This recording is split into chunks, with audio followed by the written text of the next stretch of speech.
بسم اللہ الرحمن الرحیم۔ شروع اللہ کے نام سے جو بڑا مہربان اور نہایت ہی رحم کرنے والا ہے۔ ہزار جدت ترازیوں کے مزاج بدلا کرے زمانہ، مگر یقین رہے گا عامر مزاج باطل وہی پرانا۔ عروج سے بہرور نہ ہوگی کبھی حیات منافقانہ، زباں پہ اسلام کا وظیفہ مگر خیالات کافرانہ۔ ہماری ذلت کی انتہا کیا، ہماری پستی کا کیا ٹھکانہ، گناہ تو پھر گناہ ٹھہرے عبادتیں بھی مجرمانہ۔ گزشتہ بیان میں شادیوں کی خرافات کے اوپر، نکاح کے موقع پر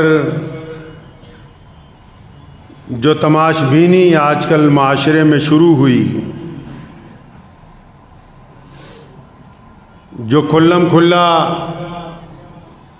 رواج ڈالنے کی کوشش کی جا رہی ہے کہ ایک طرف باجا بھی بجے، گانے بھی بجائے جائیں اور دوسری طرف کوئی عالم آ کے نکاح بھی پڑھا دے، اس کے متعلق آپ حضرات سے گفتگو ہوئی تھی، اور ماشاءاللہ علماء نے ہر دور میں سرمایہ داروں کی ناراضگی مول لے کر اسلام کی روایات کو قائم رکھا ہے۔ شادیوں کے اندر جو خرافات ہیں، ان میں نکاح کی تقریب میں جو آج کل بدعنوانیاں شروع ہوئیں، اس کے ساتھ ساتھ ایک بڑی خرابی جو ہے وہ دہیز کے نام پر۔ آپ کو میں حیرت کی بات بتاتا ہوں کہ میں کئی دن سے لگاتار اس کوشش میں تھا کہ دہیز کے متعلق کچھ احادیث تلاشی جائیں، قرآن پاک کی کچھ آیتیں، تو آپ حیران ہوں گے کہ پورے قرآن حدیث میں کہیں دہیز کا ذکر ہے ہی نہیں۔ حتیٰ کہ عربی کی جو زبان ہے، عربی کی جو لغت ہے، اس میں برات نام کی کوئی چیز، جس کو ہم براتی اکٹھے ہو کے جو 400-500 جاتے، جنہوں اسی جنج کہنے ہیں پنجابی چ بنے ہوئے نا جنج گھر، جنج کا کہیں ذکر ہی نہیں۔ مہذب لوگوں نے رشوت کا نام بدل کر دہیز رکھا، لٹیروں نے، بدماشوں نے، غنڈوں نے ہوس کے مارے ہوئے لوگوں نے، جن کو دوسروں کی بعصمت پڑھی لکھی اچھی بیٹیوں میں تمام صفات نظر آنے کے باوجود اندر دل میں ایک ہوک ہے نہیں، جتنا مال لڑکی والوں سے کھینچ لیں دہیز کے نام کے اوپر کہ جی اپنی بیٹی کو دینے لگے ہیں۔ ان بدبختوں نے رشوت کا نام بدل کر دہیز رکھ دیا، جبکہ شریعت میں دہیز کی کوئی حیثیت اسلام کے اندر موجود نہیں ہے۔ پیارے نبی حضرت محمد رسول اللہ صلی اللہ علیہ وسلم نے جب اپنی بیٹی کا نکاح کیا، سیدنا فاطمہ الزہرا رضی اللہ تعالی عنہ کا، کوئی دہیز نہیں ہے۔ وہ جو چند سامان لکھا ہے وہ بھی اس لیے کیونکہ حضرت مولا علی کرم اللہ وجہہ رسول اللہ کی کفالت میں تھے، حضور اکرم صلی اللہ علیہ وسلم کا حصہ تھے وہ، تو کیونکہ ایک اور خاندان آباد ہونا تھا، اس لیے انہی کی رقم سے کچھ سامان جو ہے زندگی گزارنے کا معمولی سا لیا گیا۔ اسلام میں تو دہیز جیسی لعنت کی ابتداً مخالفت کی گئی۔ بہت سارے ماں باپ آج اس لیے ان کی بیٹیاں گھروں میں بیٹھی ہوئی ہیں کہ اچھا رشتہ نہیں مل رہا۔ رشتہ کیوں نہیں مل رہا؟ کہ یہ زیادہ سامان نہیں دے سکتے۔ ہم نے ایک بڑا عجیب واقعہ دیکھا کہ ایک صاحب دلہے میاں رو رہے ہیں کہ میں نے تو گاڑی مانگی نہیں تھی، آپ نے کیوں دے دی؟ اب ایک ہفتے بعد پتہ لگا یہ بدبخت بھکاری اس لیے رو رہا تھا کہ گاڑی بڑی مانگی تھی، چھوٹی دے دی انہوں نے۔ اس لیے شادیاں نہیں کر رہے کہ جی 4 چکے والی مل جائے تو پھر شادی کریں گے، 2 والی مل جائے۔ بے غیرت لوگ ہیں وہ لوگ، وہ مرد نہیں ہیں۔ آپ پڑھیے اسلامی شریعت کو، جس بندے میں یہ لالچ ہے کہ میں کسی کی بیٹی کے بدلے ساتھ میں جہیز لوں گا، اور وہ تمام لوگ جو نکاح خواہ ہیں وہ بھی سنے جو یہ کہتے ہیں کہ یہ نکاح باعوض اتنے مہر کے، باعوض کا کوئی نام اسلام میں نہیں ہے، کوئی سودے بازی نہیں ہو رہی۔ مہر تو ایک تحفہ ہے لڑکی کو، لڑکی والوں کو نکاح کے ٹائم۔ باعوض کیا ہوتا ہے؟ باعوض کا مطلب تو یہ کہ سودا کر دیا گیا۔ کس بات کا سودا ہے؟ کیا ایک چھوٹی سی معمولی رقم کے ڈر سے زندگی گزاری جا سکتی ہے؟ کیا 10-11 ہزار روپے یا چند چاندی کے سکوں کی بدولت میاں جو ہے وہ بیوی سے ڈر کے ساری زندگی گزار سکتا ہے؟ ارے میاں صاحب، یہ صرف ٹوکن آف لو جس کو بولتے ہیں، محبت کی ایک علامت کہ جی اتنا مہر دے رہے ہیں۔ ہم نے اسلامی روایات کو چھوڑا، ولیمے کی دعوت ہو رہی ہے، ساتھ میں لفافے دے رہے ہیں۔ ارے بھیا، ولیمے کی دعوت تھوڑی ہے، اس نے ہوٹل کھولا ہے، فی آدمی 500 روپے دے کے جا رہا ہے اور کھانا کھا رہا ہے۔ اگر آپ کو زیادہ ہی شوق ہے ولیمہ کرنے کا تو لفافہ کس بات کا ہے؟ چھوارے لے کے آ رہے ہیں لڑکے والے میں، ہم دیکھتے ہیں شادیوں میں چھواروں کا تھیلا اٹھائے لا رہے ہیں۔ اللہ کے بندے، جس لڑکی کے باپ نے تمہیں بہترین قورمے، بریانیاں، سارا کچھ کھلوا رہا ہے، وہ چھوارے نہیں کھلا سکتا ہے تمہیں؟ کیا تماشبی نہیں ہے یہ؟ کہاں لکھا ہے شریعت میں کہ طے کرو کہ فلاں سامان چاہیے، فلاں سامان چاہیے؟ اجی ہم تو منع کر رہے ہیں۔ کس انداز سے منع کر رہے ہیں؟ عورتوں نے عورتوں کا جینا حرام کر رکھا ہے معاشرے میں۔ آپ دیکھیں کوئی نکاح ہونے والا ہو، کوئی پاس ہی نہیں کہ محمد الرسول اللہ صلی اللہ علیہ وسلم کیسا نکاح چاہتے ہیں۔ بے شمار وظیفے کر رہی ہیں گھروں میں، بے شمار آیتیں پڑھ رہی ہیں، صبح شام تسبیحات کر رہی ہیں، اور دوسرے کی بیٹی کا جینا حرام کر رکھا ہے۔ یہ ساری دعائیں، تسبیحاں تمہارے منہ پر ماری جائیں گی جو دوسرے کی بیٹی کے راستے کے اندر کانٹے بوتے ہو۔ تو اس طرح اللہ راضی ہوتا ہے؟ ایسے خدا کی رضامندی حاصل کی جاتی ہے کہ جی چاہیے نہیں دہیز نہیں چاہیے، اور تبھی زبان میں بچولیوں کو کہیں گے فلاں چیز بھی آ جائے، فلاں چیز بھی آ جائے، فلاں چیز بھی آ جائے۔ شریعت مطہرہ میں لکھا ہے کہ وہ بندہ مرد ہی نہیں ہے۔ مرد تو وہ ہوتا ہے جو اپنی قوت بازو کے زیور کے ساتھ اپنی بیوی کو چند کپڑوں میں اپنے گھر لاتا ہے اور پھر خوشگوار زندگی اس کے ساتھ گزارتا ہے۔ جس کو بیوی کے ماں باپ سے ساری زندگی امیدیں لگا کے رکھی ہوں، وہ مرد تھوڑی ہے، وہ تو پرلے درجے کا بے ایمان ہے۔ اور جو بے ایمان لوگ ہوں ان کے ساتھ رشتہ داری کرنا جائز نہیں ہے۔